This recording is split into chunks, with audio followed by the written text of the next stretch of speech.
السلام علیکم ورحمۃ اللہ وبرکاتہ۔ اعوذ باللہ من الشیطان الرجیم، بسم اللہ الرحمن الرحیم۔ وَإِذَا قِيلَ لَهُ اتَّقِ اللَّهَ أخذته العزة بالإثم فحسبه جهنم ولبئس المهاد۔ صدق اللہ العلی العظیم۔ اللہم صل علی سیدنا ومولانا محمد النبی الأمی وعلى آلہ واصحابہ وبارک وسلم وصلی علیہ۔ معزز سامعین و سامعات، پارہ نمبر 2 سورۃ البقرہ، آیات مقدسہ 206 اور 207 ہیں۔ اللہ رب العزت ان آیات کا فہم و شعور عطا فرمائیں اور عمل کی توفیق اور صلاحیت عطا فرمائیں۔ گزشتہ درس میں یہ عرض کیا تھا اور ہم نے آیات بتائی تھیں 203 تا 207، لیکن بڑی اہم گفتگو جو پچھلے درس کا ہی حصہ ہے وہ تھوڑی سی لمبی تھی، اس لیے یہ دوسرا درس اس پر گزارشات پیش کر رہے ہیں۔ بات یہ ہو رہی تھی کہ اللہ رب العزت نے حج کا جو عمل ہمیں سمجھایا، ہماری تربیت کی، اس تربیت کے نتیجے میں 2 قسم کے لوگ پیدا ہوتے ہیں۔ اب خود اللہ ارشاد فرما رہے ہیں، اور میرے عزیزو آج کے دور میں اس کو جب ہم دیکھیں گے تو بڑا واضح ہو جائے گا۔ ایک وہ لوگ ہیں جو آئے بڑی دور سے آئے ہیں، انہوں نے بھی احرام باندھا ہوا ہے، وہ بڑی اچھی گفتگو بھی کرتے ہیں، لچھے دار تقریریں بھی کر لیتے ہیں، اور بڑے بڑے اچھے عنوان بنا کے گفتگو بھی کر لیتے ہیں، لیکن ان کے دلوں میں اللہ کی پہچان پیدا نہیں ہوئی۔ لہذا یہ وہ لوگ ہیں جو تربیت نہیں کرواتے، ان کے رویے وہی رہتے ہیں۔ کیا ان کے رویے ہیں؟ جیسے تربیت سے پہلے تھے کہ لوگوں کے سامنے اپنے آپ کو بڑا اچھے انداز میں پیش کرنا، گفتگو کرنا، عنوانات بنانا، اچھے لیبل لگانا، متاثر کرنا، خیر خواہی کے عنوان۔ ہمارے سیاسی لوگ بڑے خیر خواہی کے عنوان بنائیں گے، ہمارے مذہبی بھائی بھی بڑے بڑے اچھے عنوان بنائیں گے، توحید کے، رسالت کے، صحابہ کرام کے، وغیرہ وغیرہ۔ بڑی اچھی بات ہے۔ سوال یہ پیدا ہوتا ہے کہ تربیت کیا ہوئی ہے؟ اللہ تعالیٰ نے اسی لیے ارشاد فرما دیا کہ ان کی گفتگو جو ہے مَن یعجبک قولہ فی الحیاۃ الدنیا، دنیا کی زندگی میں ان کی گفتگو بڑی اچھی لگتی ہے، لیکن اصل میں ان کے دل جب اللہ سے نہیں جڑتے تو زمین میں فساد کرتے ہیں۔ اور فساد فی الارض کی 3 شکلیں ہیں: معاشی طور پہ لوگوں کو بدحال رکھنا، غربت پھیلانا۔ اب ہم کیا کہتے ہیں آج کے اس ظالمانہ نظام میں؟ غربت اللہ کی طرف سے ہے، امارت اللہ کی طرف سے ہے۔ سوال یہ پیدا ہوتا ہے اگر یہ امارت اور غربت اللہ کی طرف سے ہے تو جو امیر طبقہ ہے وہ اللہ سے کیا سیکھ کے آیا، کیا کمٹمنٹ کر کے آیا ہے؟ اور جو غریب طبقہ ہے وہ کیا کمٹمنٹ کر کے آیا ہے؟ میرے عزیزو یاد رکھو، الخلق عیال اللہ، حدیث پاک میں آتا ہے، تمام مخلوق اللہ کا کنبہ ہے۔ اگر کوئی ماں باپ اپنے کنبے میں سے کسی بیٹے اور بیٹی کے ساتھ زیادتی نہیں کر سکتے تو وہ خدا کر سکتا ہے زیادتی؟ ایسا تو ہو ہی نہیں سکتا۔ تو فساد فی الارض کیا ہے کہ زمین میں ایسی فکر پیدا کرنا، ایسے رویے جس سے لوگوں میں غربت پیدا ہو، مہنگائی پیدا ہو، ٹیکسز لگائے جائیں، معاشی بدحالی پیدا ہو، معاشی جو حقوق ہیں اللہ نے دیے ان سے محرومیت پیدا ہو۔ حق کے معیشت میں سب برابر ہیں. درجات میں کچھ تو فرق ہو سکتا ہے، لیکن یہ تو نہیں کہ ایک شخص اتنا امیر ہو جائے جو خربوں اور اربوں پتی ہے، اور ایک شخص کے پاس 2 وقت کا کھانا نہ ہو، کرائے کا مکان اس کے پاس نہ ہو. اس لیے وَيُهْلِكَ الْحَرْثَ، ان کے پروگرام کے نتیجے میں کیا ہوتا ہے؟ کھیتیاں تباہ ہوتی ہیں. کیا آج ہمارے ملک کے اندر، ہمارا ملک زرعی ملک ہے، اس زرعی ملک کو تباہ نہیں کر دیا؟ آج 3 بنیادی ستون ہیں، پلر ہیں ترقی کے، کسی بھی معیشت کے. زراعت ہے، صنعت و حرفت ہے، تجارت ہے. تینوں کو آج پریشان کر دیا گیا.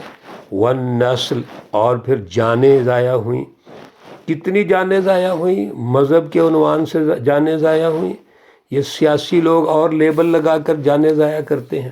اللہ فرماتے ہیں واللہ لا يحب الفساد، اللہ ایسے فساد کو پسند نہیں کرتے. اور پھر آگے دیکھیے وَإِذَا قِيلَ لَهُ اتَّقِ اللَّهَ، یہ بڑی اہم بات، توجہ سے میرے عزیز و سننے والی. اور جب ان سے کہا جاتا ہے کہ اتق اللہ، اللہ سے ڈرو، یعنی یہ جو تمہارا بیانیہ، تمہارا قول، تمہاری تقاریر، تمہارے جلسے، تمہارے جلوس، اس سے تو انسانیت کو نقصان ہو رہا ہے، اس سے بچو، اللہ سے ڈرو. اور اللہ کی وہ اعلیٰ فلسفی جس سے محبت پیدا ہوتی ہے، وحدت انسانیت پیدا ہوتی ہے، انسانیت دوستی پیدا ہوتی ہے، وہ پیدا کرو. تو آگے سے کیا کہتے ہیں؟ اخذتہ العزہ، ان کو غرور پکڑ لیتا ہے.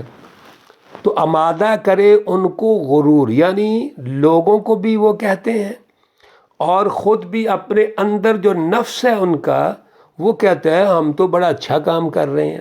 تو ان کے اندر بجائے سمجھنے کے وہ غرور اور تکبر پیدا ہوتا ہے. بالاسم، حالانکہ وہ گناہ تھا، جو ان کا قول تھا، فعل تھا. میرے عزیزو، اللہ کہہ رہے ہیں کہ بالاسم، وہ گناہ پر تھا. آگے سنیے فحسبہ جہنم، پس ان کا کے لیے جو کافی ہے وہ جہنم ہے. یہ سارے ان کے بیانیے، قول و فعل، کردار کے نتیجے میں جب انسانیت تباہ ہوگی، ظلم کا نظام قائم ہوگا، انسانیت معاشی بدحالی کا شکار ہوگی، تو یہ بھی نہیں بچیں گے، بالآخر یہ بھی جہنم میں جائیں گے. وَلَبِئْسَ الْمِہَادُ، اور یہ بہت برا ٹھکانہ ہے. وَمِنَ النَّاسِ مَن يَشْرِي، اور ایک سچی جماعت کون سی ہے؟ جنہوں نے تربیت حاصل کی، جنہوں نے اپنے رویے تبدیل کیے، اپنی فکر تبدیل کی، جو اجتماعیت کا ایک بہت بڑا یہ مرکز تھا، عرفات کا میدان، منا، حج، یہ اجتماعیت کا مرکز ہے. انہوں نے تمام انفرادی رویے چھوڑ دیے اور اجتماعیت کے رویے اختیار کر کے یہ فیصلہ کر لیا کہ اب ہم جا کر اللہ کا دین غالب کریں گے. اللہ رب العزت کے غلبے کے نتیجے میں انسانیت کو ترقی دیں گے.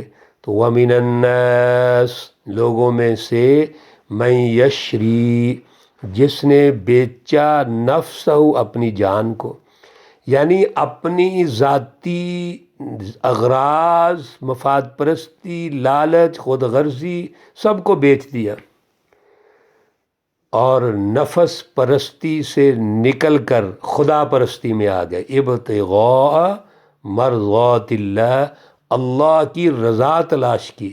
یہ میرے عزیزو خدا پرستی ہے. سب سے پہلا جہاد جو ہے وہ نفس کے خلاف ہے. رسول اللہ صلی اللہ علیہ وسلم نے فرمایا غزوات سے واپسی پر کہ اب آپ بڑے جہاد کی تیاری کرو. کیا ہے؟ نفس کو کنٹرول کرنا. یہ نہ ہو کہ تکبر پیدا ہو جائے، ہم نے تو جہاد کیا، ہم غالب آگے جو مرضی کرے. نہیں، اپنے نفس پر کنٹرول کرو. نفس پرستی سب سے بڑا یہ شرک پیدا کرتا ہے. اللہ رب العزت نے خدا پرستی پیدا فرما دی کہ خدا پرستی ہونی چاہیے، اللہ کی پہچان ہونا چاہیے، اللہ سے شعوری تعلق ہونا چاہیے۔ میرے عزیزو، جب اس حج کی تربیت سے ہمارا اللہ سے شعوری تعلق ہوگا، اجتماع انسانیت سے تعلق ہوگا، تو ہر وہ رویہ، ہر وہ سوچ، فکر، فلسفہ جس سے انفرادیت پیدا ہوتی ہے، انفرادی نظام ظلم پیدا ہوتا ہے، ظالم مافیا پیدا ہوتا ہے، وہ ختم ہو جائے گا۔ اس لیے اللہ کے دین کو غالب کرنے کی تربیت ہو رہی ہے، جہاد کی تربیت۔ واللہ رؤوف بالعباد۔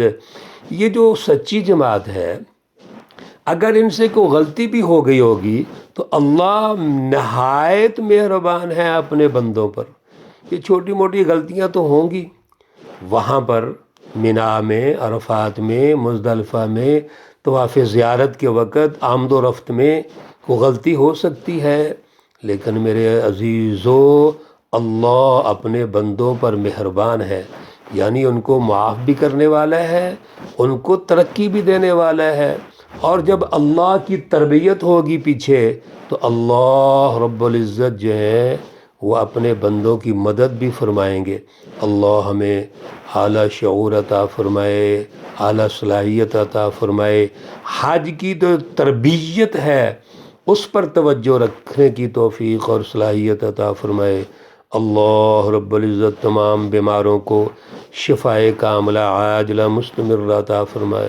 اللہ رب العزت تمام مرحومین و مرحومات کو جنت الفردوس میں اعلیٰ مقام عطا فرمائے۔ ربنا تقبل منا انك انت السميع العليم وتب علينا انك انت التواب الرحيم، وصلى الله تعالى على النبي الأمي محمد وعلى آله وأصحابه أجمعين برحمتك يا أرحم الراحمين۔ السلام عليكم ورحمة الله وبركاته۔